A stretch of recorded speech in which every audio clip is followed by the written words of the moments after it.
Hi, I'm Carla Butorac and welcome to Behavior Communicates. Did you know that the experts recommend at least 1,000 hours of what they call lap time for reading to a child before they even get to kindergarten? That's easy for those households who have access to a library or can afford to buy new books online or at a bookstore. Many households are in a literacy desert where there are few if any books in the home, nor do they have access to books anywhere near their home. That's where today's topic comes in. The concept of miniature libraries peppered throughout the community to help serve these literacy deserts. Perhaps you've seen some of these little libraries in communities, but typically these libraries have books for adults. My guest today is Esther Mead. She's an RTI instructional assistant and she's founder of the Itty Bitty Library. So I'm here with Esther Mead and I just want to say welcome to Behavior Communicates, Esther. Thank you for having me. Could you please tell us what the inspiration was for your Itty Bitty Library and why it's designed the way it is? Absolutely. So we started Itty Bitty Library as a class project for Education 101.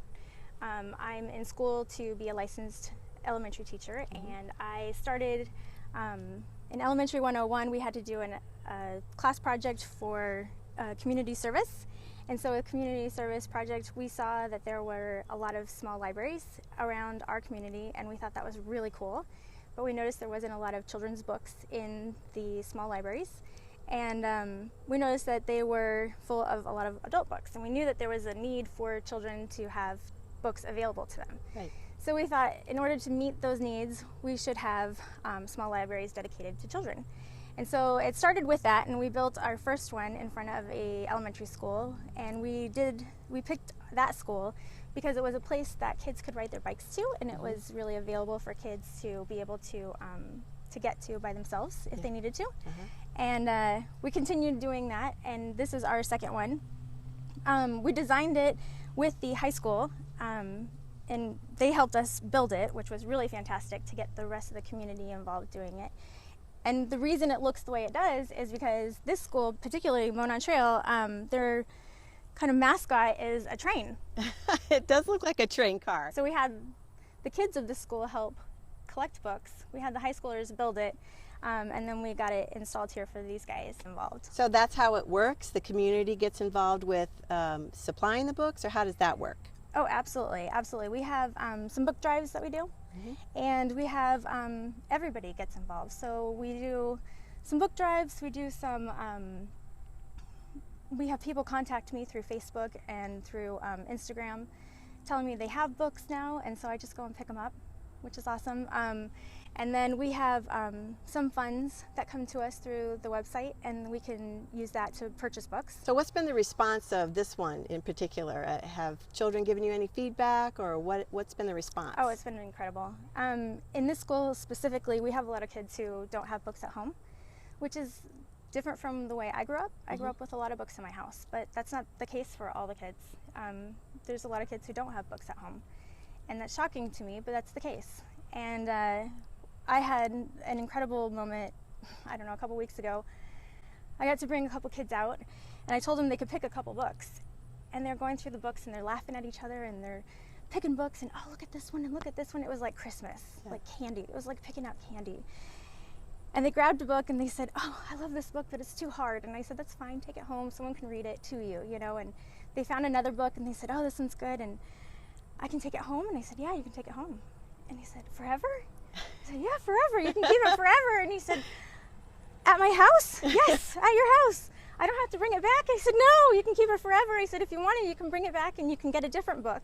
Wow. Or you can keep it forever. And he was so excited. I mean, these two boys were just so giddy, and they wanted to show everyone their book that they got. And it was so exciting. I mean, I did all I could to not just cry at these boys. You know, I was so excited. That's so inspiring. It's why I do it. You know, it was the best. Yeah.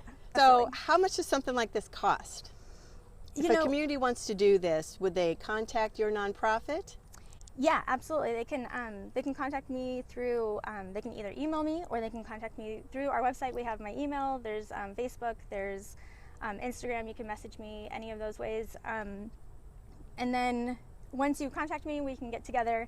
The cost of it usually is just through donations and through I mean, mostly through donations. The whole structure itself typically costs anywhere between $50 to $100, depending on materials and what is donated. So that portion of it is fairly inexpensive. Yeah. It's just the getting the materials and the time to get the community together and to find the materials. Okay. So does each community come up with their own name, their own design? You don't have a set of designs for people, or they just come up with their own, and then you help them facilitate one of these? That's correct. So I just help with the facilitation of getting it together, and I help with the facilitation of putting together a book drive and getting, I'm more of an event planner, if you will. So I get it together, and it's more of a gift of Itty Bitty Library, giving it to the community. And then after that, it's kind of up to whatever organization it is to keep the upkeep of it up. But if it does come to where there happens to be no books left, they're always welcome to contact me again.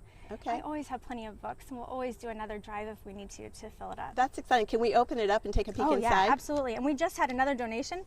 There always are books in it. This one is probably 3 times as large as the most of them. This is a very large Itty Bitty library. This is probably one of the bigger of our libraries. But this one is fairly filled right now. You don't want it to be so full that you can't go through it.